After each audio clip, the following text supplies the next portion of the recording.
Hello everyone, and welcome to this Diablo 3 dungeon guide for the Witch Doctor Zunimassa's Haunt set. We'll be going over how to set up your character, and I'll also explain how to complete both primary dungeon objectives. Keep watching until the end to see a full playthrough of the entire set dungeon with additional tips. To get started, let's first take a look at the set bonuses so we'll know how to gear out our character. This set revolves around your pets. The 4-piece set bonus provides a toughness buff based on the number of fetish pets you have active, so you'll want to have as many summoned as you can get. The 6-piece set bonus provides a damage buff for your pets, so every pet you have active will increase your overall damage output.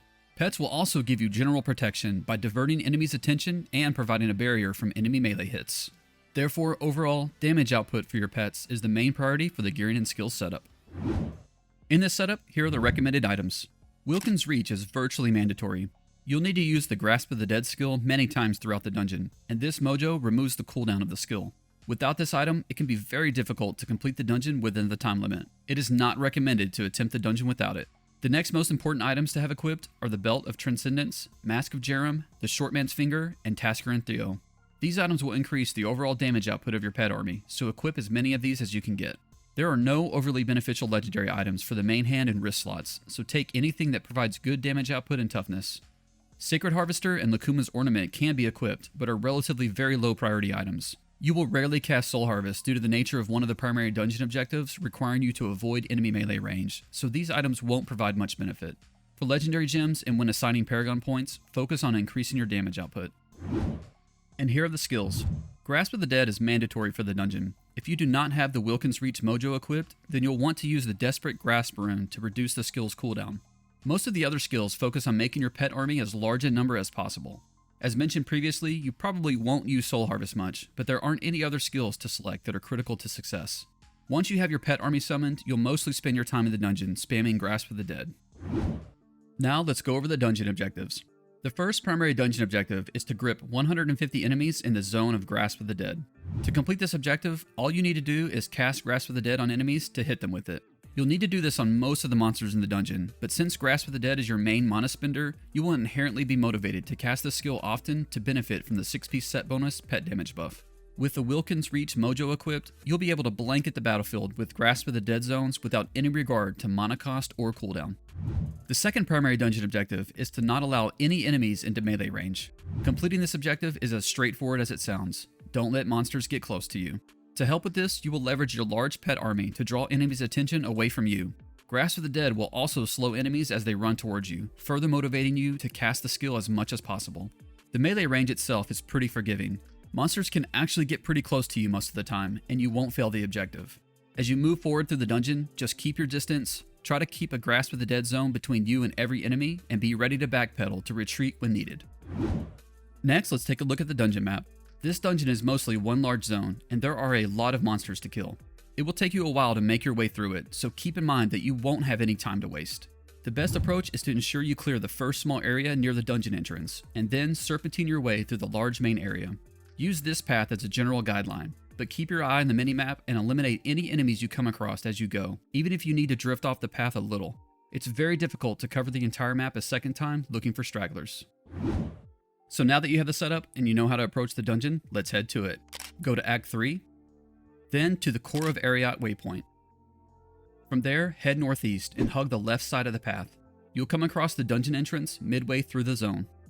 And next, we'll look at the playthrough. For this run, I went with pretty bare-bones gear to demonstrate techniques. I had to equip the Wilkin's Reach legendary mojo to be able to reliably complete the dungeon within the time limit. Any additional items or stats that you get, consistent with the recommendations earlier, will give you a much easier time completing the dungeon. Once inside the dungeon, cast your 3 pet summoning skills. You probably will not need to cast these again for the entire dungeon run, but just glance in the upper left occasionally to check your pet count.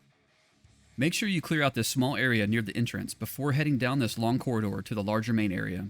You won't have enough time to come back to check for stragglers. As you run forward, be mindful to not let enemies get into melee range. A good approach is to constantly cast Grasp of the Dead in front of you. Any enemy that runs for you will be slowed by its area of effect. Look to cast Grasp of the Dead on any pathway that leads to your location to prevent enemies from getting into melee range. And also cast Grasp of the Dead on any monster on your screen. You'll need to hit monsters with Grasp of the Dead to activate the pet damage buff so your pets can kill them off.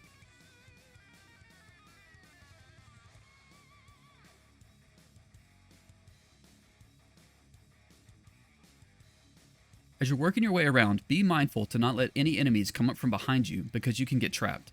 If you do get trapped, you can use Spirit Walk to run through monsters without failing the second primary dungeon objective.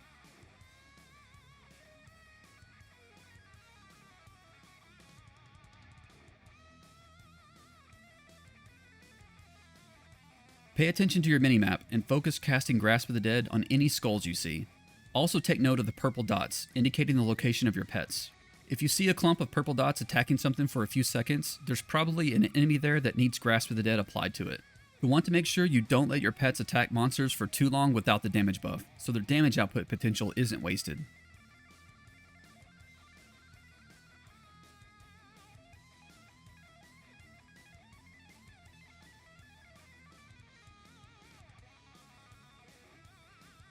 Be careful using Spirit Walk in non-emergency situations. You'll ideally only want to use it when you're retreating to escape monsters. If you use it to move forward, you may run into melee range of enemies before you have a chance to stop your forward momentum.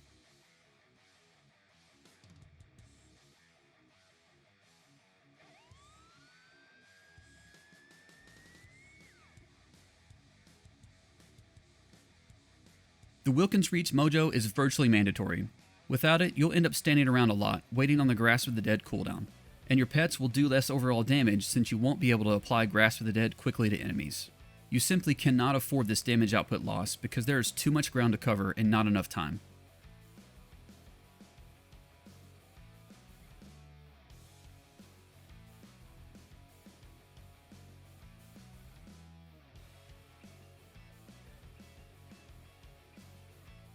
If you see a skull on your minimap, then you'll generally want to take them down. You don't want to leave stragglers on parts of the map that you've already uncovered because it will make it very difficult to go back and find them on a second pass through the dungeon.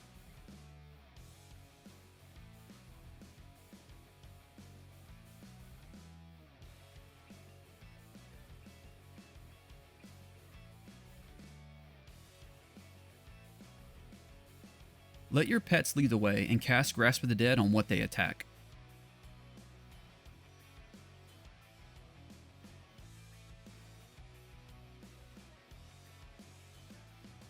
There, we completed the first primary dungeon objective, but the playstyle doesn't change at all. Just keep making steady forward progress and don't lose sight of staying out of melee range of monsters.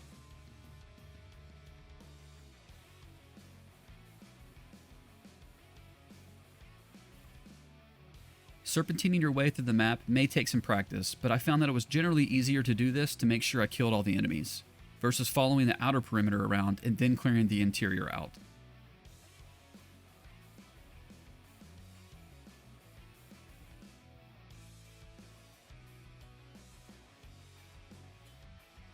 If you do get to the end and have a few monsters remaining, activate Spirit Walk to traverse the map quickly.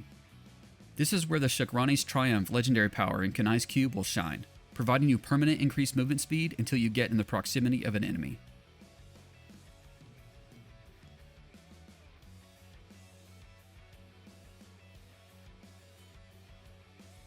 Just a few monsters left.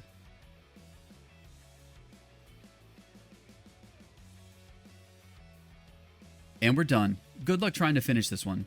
If you enjoyed the guide and would like to see more content, please consider liking this video and subscribing to the channel. Thanks for watching.